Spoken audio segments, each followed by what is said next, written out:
Major General retired Joseph Kasane Ole Nkaisery was a towering figure in Kenya's public life, remembered for his long military service, influential political career, and uncompromising leadership style. He served as Kenya's Cabinet Secretary for Interior and Coordination of National Government until his death, leaving behind a complex legacy that blended discipline, controversy, patriotism, and deep community ties. Joseph Nkaisery was born on November 28, 1949, in Kajiado District, then part of the Kenya colony. He grew up in a traditional Maasai environment where his early life revolved around pastoralism. As a young boy, he worked as a herdsman, an experience he later recalled with humor, often contrasting his humble beginnings with his eventual rise as a disciplined senior military officer. His upbringing within Maasai culture deeply shaped his identity, values, and lifelong connection to his community. He began his formal education at Ilbisil Primary School in 1960. Remarkably bright, he completed Standard 1 and Standard 2 simultaneously in his first year, attending one class in the morning and the other in the afternoon. He remained at Ilbisil Primary School until 1966, before proceeding to Ole Kajiado High School, where he undertook his secondary education between 1967 and 1970. In 1971, Nkaisery joined Kenyatta College, now Kenyatta University, as part of its pioneer intake, pursuing a Bachelor of Education degree. However, his academic path took a decisive turn after just 1 year. Drawn by a calling to serve the nation in uniform, he dropped out of college in 1972 to join the military. Joseph Nkaisery's military career began with cadet training at the Kenya Military Academy in Lanet in 1972. That same year, he was selected for advanced training at the Indian Military Academy in Dehradun, India, where he undertook a 13-month cadet course. His training was cut short 3 months before completion due to rising hostility toward Africans following Ugandan leader Idi Amin's expulsion of Asians, prompting his withdrawal back to Kenya. Despite this setback, Nkaisery continued to build an impressive professional profile. Between 1985 and 1986, he attended the Defense Staff College in Kenya, completing advanced military training. From 1996 to 1997, he was selected for the prestigious International Fellows Program at the United States Army War College in Pennsylvania, where he earned a postgraduate diploma in strategic leadership and management.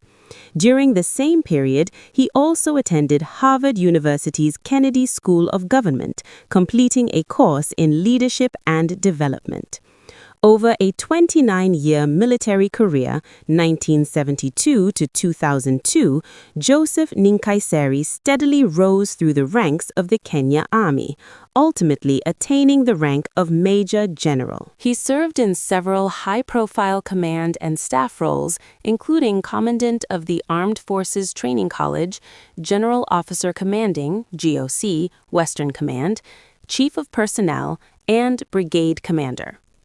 Earlier in his career, he served as military assistant to the Chief of General Staff between 1987 and 1991. In 1984, while holding the rank of major, he led Operation Nundo, a disarmament operation in West Pokot aimed at curbing intercommunal conflict. This operation would later become one of the most controversial chapters of his career, featuring prominently in reports by the Truth, Justice, and Reconciliation Commission, TJRC. Nkaisery retired from the military in December 2002 and transitioned seamlessly into politics. That same year, he was elected Member of Parliament for Kajiado Central, a seat he would hold for 3 consecutive terms after re-elections in 2007 and 2013. as an MP, he became known for his assertive leadership and strong advocacy for security and development in his constituency. Between 2008 and 2013, he served as Assistant Minister for Defense in the Grand Coalition government under President Mwai Kibaki. During this period, he played a role in Kenya's involvement in Operation Linda Nichi, the 2011 military intervention in Somalia against the Al-Shabaab militant group. In December 2014, President Uhuru Kenyatta appointed him Cabinet Secretary for Interior and Coordination of National Government. He resigned from Parliament to take up the role, which placed him at the center of national security, policing, and internal administration. He held this powerful position until his death in 2017. His tenure was defined by a firm, no-nonsense approach to insecurity, terrorism, and public order, an approach that earned both praise and sharp criticism. Beyond government, Joseph Nkaisery was a respected senior elder of the Maasai community. He was widely regarded as a cultural and political voice for Ma-speaking communities and often acted as a bridge between traditional leadership and modern governance. In his personal life, Nkaisery was married to Helen Pilale Nkaisery, a former mathematics and physics teacher.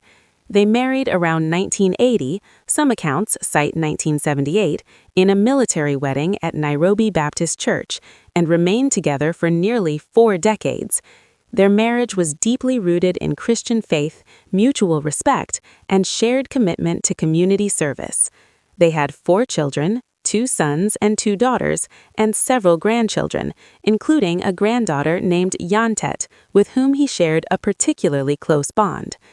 Helen Nkaisery later described their relationship as a darling friendship, marked by partnership and shared dreams. In the early years of their marriage, Joseph's military duties often kept him away for long periods, leaving Helen to manage the household alone.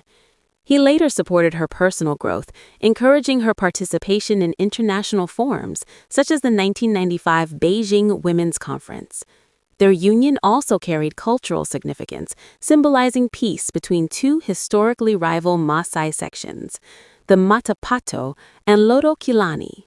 In 2022, Helen and Nkaisery published a memoir titled The General and I, offering a personal portrait of the man behind the public image and preserving their shared life story. Joseph Nkaisery was also a successful businessman and rancher. While his exact net worth was never publicly disclosed, he accumulated substantial assets over his lifetime, particularly in land and real estate. He reportedly owned at least 14 parcels of land in Kajiado, with additional properties in Nakuru and a residence in Karen, Nairobi. His business interests included ranching, dairy development, and meat trading, often working closely with his wife on initiatives such as the Maasai Women's Dairy Cooperative. After his death, his family launched the Rikore Estate housing project in Kajiado as part of preserving his business legacy. Following his passing, it emerged that Nkaisery had died without a will, and in 2025, the Unclaimed Financial Assets Authority, UFA, listed him among prominent Kenyans with idle assets held at the National Bank of Kenya. His widow later filed claims to recover these assets, sparking renewed public interest in what was described as his hidden wealth. Despite his achievements, Nkaisery's career was marked by significant controversy. The TJRC accused him of bearing responsibility for human rights abuses during Operation Nyundo, including allegations of mass violence and collective punishment. As Interior Cabinet Secretary, he was frequently criticized by human rights organizations over alleged police excesses, extrajudicial actions, and suppression of protests. He also faced accusations of exclusionary rhetoric in regional politics and clashed openly with county leaders, particularly in Mombasa. Joseph Kasane Ole Nkaisery passed away on July 8, 2017, at the age of 67, shortly after being rushed to Karen Hospital in Nairobi.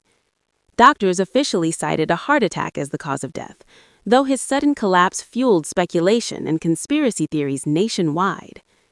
In death, as in life, Nkaisery remained a polarizing figure, admired by supporters as a disciplined patriot and decisive leader, and criticized by detractors for his hardline methods.